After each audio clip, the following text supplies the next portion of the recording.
Welcome to my real Eduzone YouTube channel में साथियों आपका स्वागत है। मैं Amit Kumar. Today's I will teaching now pronoun. आज मैं प्रोनाउन के बारे में पढ़ाऊंगा। प्रोनाउन क्या है? इससे पहले मैं पार्ट्स ऑफ स्पीच में पढ़ाया था नाउन को मैं ख़त्म कर चुका हूँ। जिन लोगों को नहीं मिला है मैं फिर से उसका वीडियो बनाऊंगा, फिर से मैं डालूंगा। लेकिन आज जो हमारा नेक्स्ट टॉपिक है वह है हमारा प्रोनाउन। प्रोनाउन क्या है? What is the pronoun? Pronoun क्या है? तो आप यहाँ समझेंगे। जितने भी लोग हैं वो अपना कॉपी कलम लेकर बैठ जाइए ताकि समझने में आपको सावधानी होगी, और जहाँ पे जो 2 पॉइंट है उसको आप नोट कर लेंगे। ओके। प्लस आप लोग समझेंगे बारीकी से। जहाँ अगर नहीं समझ में आए आप मुझे कमेंट करें, मैं बिल्कुल उसका जवाब दूंगा। ओके। तो यहाँ पर क्या है? प्रोनाउन। प्रो जोर नाउन। समझ रहे हैं बात को? मेरे साथ बोलेंगे। Pro plus noun. Pro plus noun. जानते हैं प्रो का मतलब क्या होता है? प्रो का मतलब होता है के लिए, के लिए, या कह सकते हैं समर्थक। क्या है? के लिए या समर्थक। और नाउन का मतलब तो जानवे करते हैं, संज्ञा। ये तक कितना बार हम पढ़ाए हैं कि नाउन का मतलब क्या होता है? संज्ञा।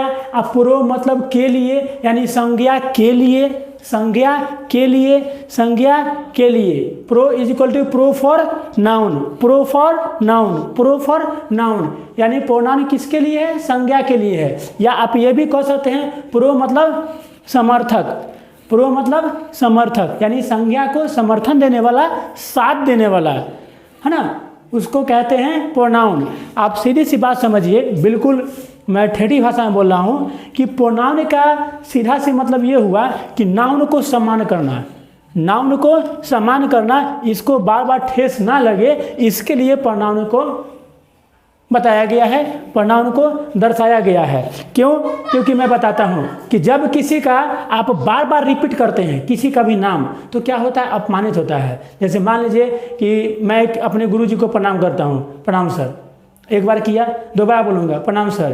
तो एक चीज़ को बार बार रिपीट करते हैं ना, तो उसकी अपमानित होती है। तो इसीलिए क्या है, प्रोनाउन का प्रयोग किया गया है ताकि किसी भी नाउन को बार बार रिपीट नहीं करना पड़े। उसके बदले में हमारा प्रोनाउन आया है। जैसे काऊ पर निमन लिखते हैं ना, तो अब बहुत लोग देखते हैं क्या है कि the cow is a domestic animals, the cow has 4 legs, the cow has 2 eyes, the cow has 2 ears, the cow has 2 horns। तो क्या है, बार बार the cow, the cow, the cow, the cow, the cow, the cow, the cow देते हैं, तो वो अच्छा नहीं, वो रॉन्ग हो गया। वो मेथड क्या हो गया हमारा? रॉन्ग हो गया। तो वैसे नहीं होनी चाहिए। ओके। तो मैं क्या बता रहा था आपको? Pronoun.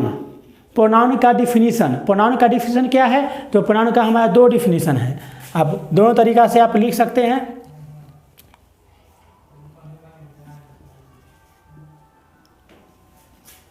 Pronoun is a place of noun. Pronoun is a place of noun. Place of noun. Place of noun. Place मतलब स्थान, of मतलब नाउन, यानी नाउन का स्थान, नाउन का स्थान लेने वाला, नाउन का स्थान लेने वाला, नाउन का संज्ञा का स्थान लेने वाला, संज्ञा के जगह पर आने वाले को हम क्या कहते हैं? प्रोनाउन। जो संज्ञा को हटा के और वहाँ पर नाउन रख देंगे तो उसको बोलते हैं क्या? प्रोनाउन। दूसरा भी है, एक और है दूसरा। तक दोनों तरीका से आप इसको याद कर लेंगे definition. Pronoun is a word used to instead of a noun. Pronoun is a word used to instead of a noun. Instead का मतलब समझते हो? जगह पर, के जगह पर, के स्थान पर, के बदले में। इंस्टेड मतलब के स्थान पर, के जगह पर, के बदले में, यानी किसके बदले में? ऑफ नाउन, संज्ञा का। ऑफ नाउन, संज्ञा का। तो संज्ञा के बदले में जो प्रयोग किया जाता है जिस वर्ड को, हम उसको क्या बोलते हैं? प्रोनाउन बोलते हैं। क्या बोलते हैं? प्रोनाउन बोलते हैं, यानी कि सर्वनाम बोलते हैं। समझ में आ गई बात? तो आप बिल्कुल आसानी से पढ़ेंगे, घबराना नहीं है। इंग्लिश बहुत ही ईजी है, ये सब बिल्कुल माइंड से निकाल दीजिए कि हार्ड है, बहुत ही ईजी है। मैं बिल्कुल आसानी और क्रमबद्ध तरीके से मैं आपको पढ़ाऊँगा। तो ये हमारा क्या हो गया, प्रोनाउन का डिफिनीशन हो गया। आप हिंदी में इसको कह सकते हैं कि संज्ञा के स्थान पर उपयोग किए जाने वाले को सर्वनाम कहते हैं। संज्ञा के स्थान पर उपयोग किए जाने वाले शब्द को, वर्ड को क्या कहते हैं, सर्वनाम कहते हैं। या फिर आप ये भी कह सकते हैं कि संज्ञा के बदले में, इंस्टेड, बदले में, संज्ञा के बदले में उपयोग किए जाने वाले को क्या कहते हैं, प्रोनाउन कहते हैं। प्रोनाउन मतलब सर्वनाम, प्रोनाउन मतलब सर्वनाम, प्रोनाउन मतलब सर्वनाम, सर्वनाम। ओके, तो ये हमारा डिफिनीशन हो गया। अब क्या है, हमारा क्वेश्चन उठता है, हमारा क्वेश्चन राइज होती है कि how many kinds of pronoun, pronoun के कितने काइंड्स होते हैं। जी हाँ, प्रोनाउन का भी काइंड्स होता है, प्रोनाउन के कितने भेद होते हैं। अब मैं उसके बारे में पढ़ाऊंगा। तो क्वेश्चन मैं लिख सकता हूं यहाँ पे कि there are 8 kinds of pronoun. There are 8 kinds of pronoun. There are 8 kinds of pronoun. pronoun के कितने भेद, 8 भेद। कितने भेद, 8 भेद। तो ये 8 भेद कौन कौन है, मैं ऊपर वाला सारा मिटाता हूँ, कुछ सुंदर तरीके से मैं लिखना चाहता हूँ। ओके, तो इसको मिटाऊँ मैं, नोट कर लेंगे। How many kinds of pronoun? There are 8 kinds of pronoun. How many kinds of pronoun? There are 8 kinds of pronoun. जीता था जिसके लिए मरता था, एक ऐसी वो लड़की थी जिसे मैं प्यार करता था। क्या है प्रोनाउन,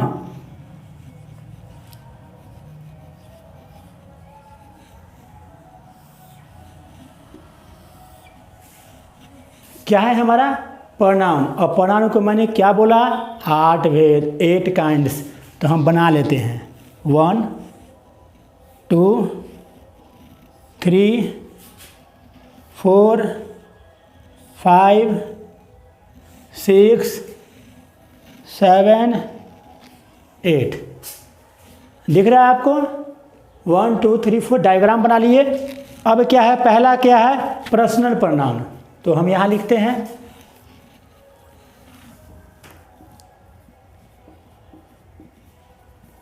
पर्सनल, बिल्कुल इसी तरह डायग्राम बना लीजिए और इस तरीक़ा से लिखिएगा, देखने में बहुत ही खूबसूरत लगेगा और मज़ा भी आएगा, है ना। फिगर के साथ पढ़ेंगे तो ज़्यादा मज़ा आएगा। तो हमारा पहला क्या है, पर्सनल प्रोनाउन। क्या है, पर्सनल प्रोनाउन। अब दूसरा है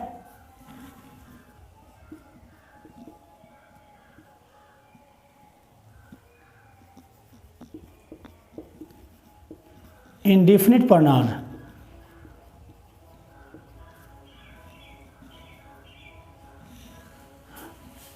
दूसरा क्या है हमारा, इंडेफिनिट प्रोनाउन। पहला हो गया पर्सनल प्रोनाउन, दूसरा हमारा हो गया इंडेफिनिट प्रोनाउन। क्या हो गया, इंडेफिनिट प्रोनाउन। तीसरा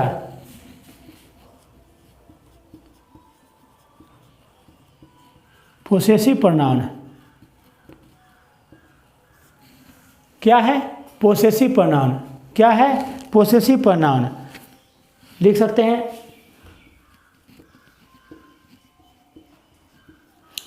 उसके बाद चौथा हमारा है रिलेटिव प्रोनाउन। क्या है हमारा, रिलेटिव प्रोनाउन। क्या है, रिलेटिव प्रोनाउन। उसके बाद आप लिख सकते हैं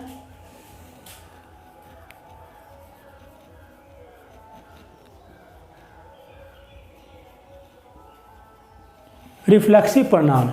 क्या है, रिफ्लेक्सिव प्रोनाउन। क्या है, रिफ्लेक्सिव प्रोनाउन।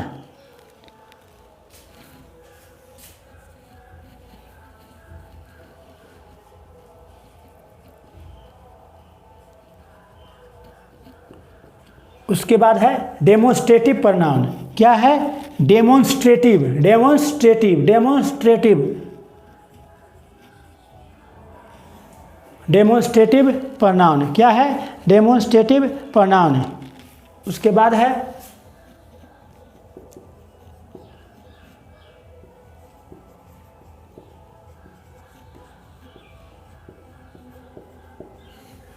Interrogative pronoun. क्या है?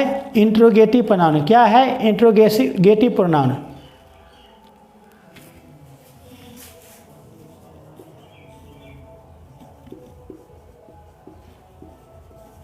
उसके बाद क्या है?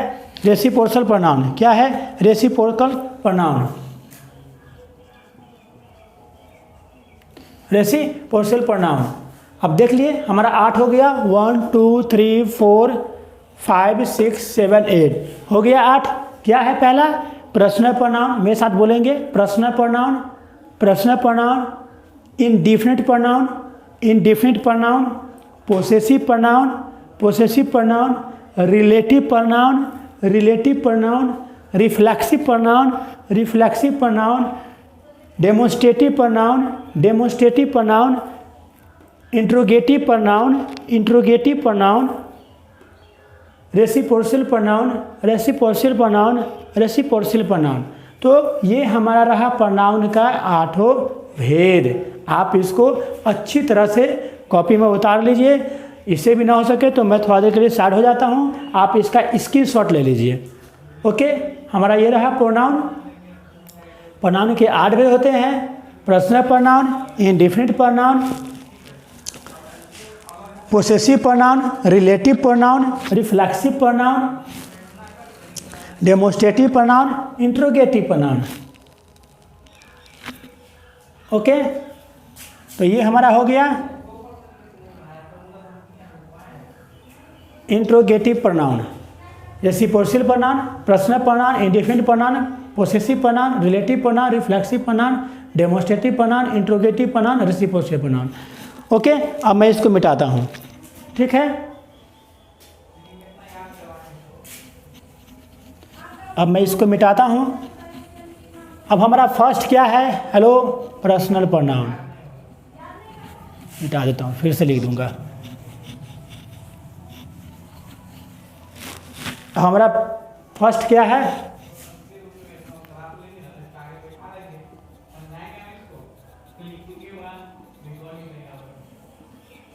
क्या है हमारा?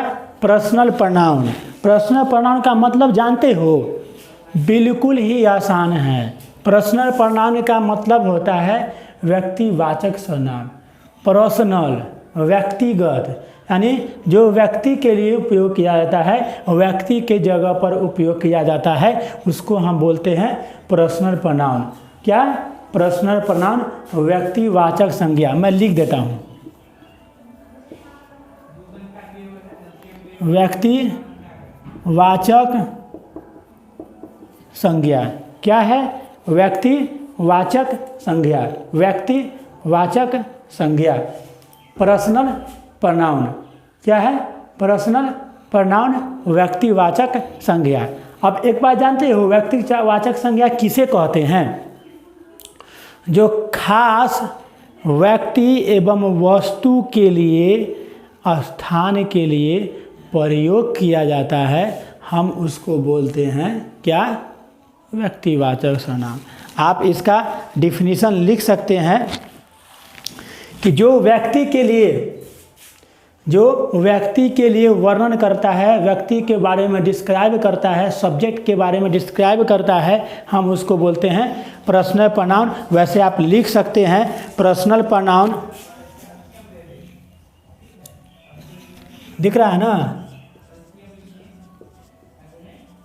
पर्सनल प्रोनाउन दिख रहा है। Personal pronoun are use to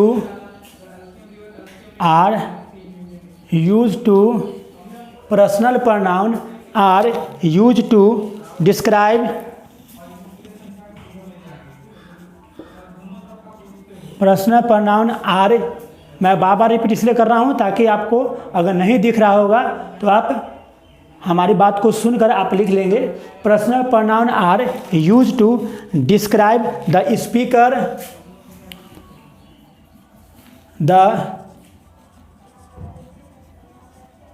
describe का मतलब क्या होता है? वर्णन करना। The personal pronoun are use to describe the speaker, listener. Listener मतलब होता है, स्पीकर मतलब होता है वक्ता, बोलने वाला, और लिसनर मतलब क्या होता है? सुनने वाला, श्रोता, है ना? वक्ता, श्रोता, वक्ता, श्रोता। The personal pronoun are use to describe the speaker, listener and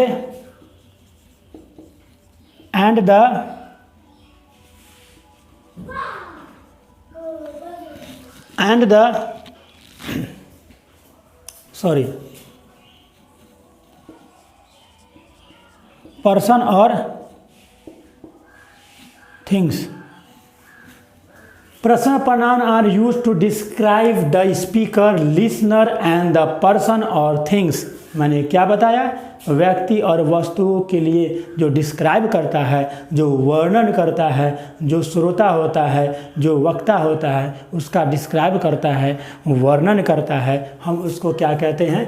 personal pronoun कहते हैं। क्या कहते हैं? पर्सनल प्रोनाउन कहते हैं। ओके, समझ में आ गई? अब मैं इसको मिटाऊं, यहाँ दिख रही है। अब पर्सनल प्रोनाउन क्या है? पर्सनल प्रोनाउन का दो भाग है, इसको मिटा देता हूं तो ज़्यादा अच्छा रहेगा। ओके,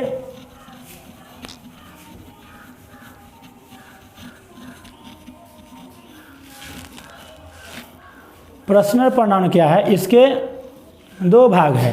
पहला सब्जेक्ट और दूसरा ऑब्जेक्ट। पहला सब्जेक्ट, सब्जेक्ट का मतलब जानते हो? कर्ता। और ऑब्जेक्ट मतलब कर्म। सब्जेक्ट और ऑब्जेक्ट पर्सनल प्रोनाउन जो है ना, वो दो रूप में होता है। पर्सनल प्रोनाउन का भी दो रूप है, दो भाग है। कौन कौन? अब सब्जेक्ट में क्या क्या आता है तो लिख लो भैया। I, we, you, they, he, she, it. I, we, you, they, he, she, it, ये 7 हो गया। I, we, you, they, he, she, it, ये हमारा क्या हो गया? पर्सनल प्रोनाउन के सब्जेक्ट रूप में है। I, we, you, they, he, she, it. I, we, you, they, he, she, it. मन लग रहा है ना पढ़ने में? घबराओ नहीं, बिल्कुल ही मजा आएगा। तो ये हमारा सब्जेक्ट के रूप में हो गया। अब इसका ऑब्जेक्ट,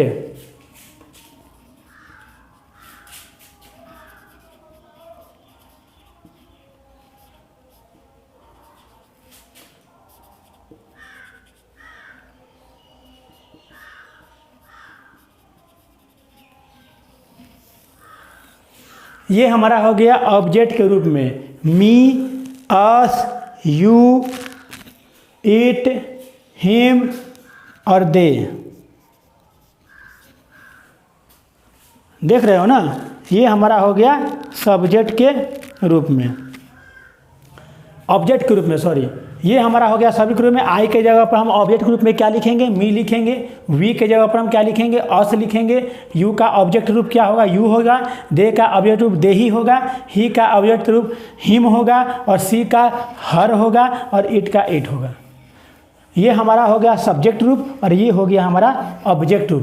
पर्सनल प्रोनाउन का दो भाग, दो पार्ट होते हैं, एक ऑब्जेक्ट, एक सब्जेक्ट के रूप में और एक ऑब्जेक्ट के रूप में। बात समझ आ रही है? इसको आप नोट कर लीजिए, उतार लीजिए,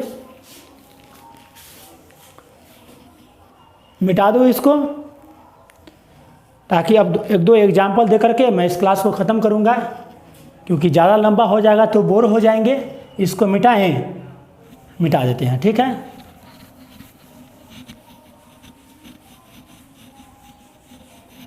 ओके, अब जो है मैं एग्जाम्पल देता हूँ, एग्जाम्पल से शायद कुछ समझ में आएगा। जैसे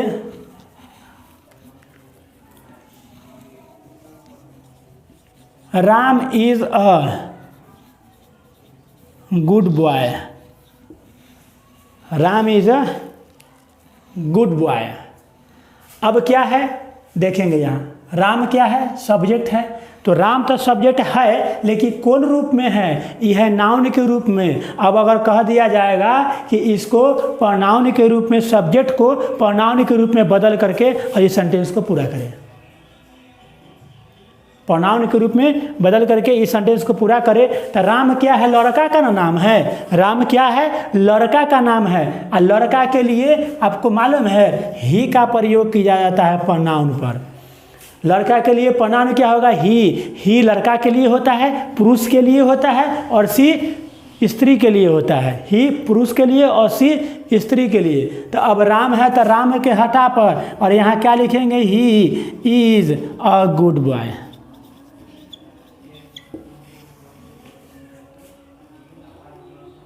बात समझ आ गई। राम के जगह पर क्या लग गया, ही लग गया। तो यही ना हो गया हमारा प्रोनाउन, आ ई हो गया नाउन। तो नाउन के हट गया, आ नाउन के जगह पर आ करके आ ई चुप्पे से बैठ गया। कहा कि भैया अब तुम हटो, अब जो है अब मेरी बारी आई, क्योंकि बार बार तुम्हारा नाम नहीं लिया जाएगा, तुम्हारे साथ मेरा नाम जोड़ा जाएगा। क्या है, तो ही। तो राम के जगह पर क्या आया, ही आया। अब जैसे मान लीजिए यहाँ लिखते हम Sangeeta is a girl. Sangeeta is a girl, Sangeeta एक लड़की है। अब देखिए संगीता क्या है, लड़की का नाम है ना, इस सब्जेक्ट के रूप में है ना। तो अब इसको अगर प्रोनाउन के रूप में करना होगा तो क्या लिखेंगे, तो लड़की के लिए हम पहले ना समझा दिए हैं कि क्या होगा, सी होगा। तो यहाँ क्या करेंगे, सी इज अ गर्ल। बात समझ में आया। She is a girl, she is a girl, she is a girl. तो क्या हुआ, संगीता के जगह पर सी आया ना, तो यह ना हुआ पर्सनल प्रोनाउन। बात समझ में आया। अब इट का प्रयोग करना है, तो इट का प्रयोग कहाँ पर होगा, तो इट का प्रयोग होगा छोटे जीव जंतु में। नोट कर लीजिए, इट का प्रयोग कहाँ होगा, छोटे जीव जंतु में या नॉन लिविंग थिंग्स में। नॉन लिविंग थिंग्स मतलब निर्जीव वस्तु, जैसे कुर्सी है, पेन है, कलम है, तो उसके उस जगह पे हम इट का प्रयोग कर सकते हैं। ओके, तो आज के लिए मेरा समाप्त हुआ, क्योंकि आगे और भी मैं, ये बहुत लंबा सिलेबस है, बहुत लंबा टॉपिक है, तो मैं अगले वीडियो में डालूंगा। आप इसको अच्छे से गहन कर लीजिए, इसको नोट कर लीजिए और इसको अच्छे से उतार लीजिए। और कहीं समस्याएं हैं तो आप हमें कमेंट कीजिए, मैं बिल्कुल सॉल्व करूंगा। तो इसी के साथ आप हमारे हर एक वीडियो में बने रहिए। हमारे channel real Edu zone AK Jha के नाम से आप सब्सक्राइब कर लें, हमारे बेल आइकन को दबाना ना भूलें, ताकि मैं हमेशा आप लोगों का सेवा करता रहूं, हमेशा आपके साथ रहूं। तो आप भूलेंगे नहीं। और कोरोना काल है तो घर में रहिए, सेफ्टी रहिए, ज़्यादा किसी से संपर्क में मत आइए, ज़्यादा किसी से बोलिए नहीं, ज़्यादा किसी से बातें नहीं कीजिए। बस घर में गर्मा गर्म खाना खाइए, गर्म पानी का सेवन कीजिए और हमारा PA झा का इंग्लिश पढ़िए, मन लगा के पढ़िए, बहुत मज़ा आएगा। ओके बाय साथियों।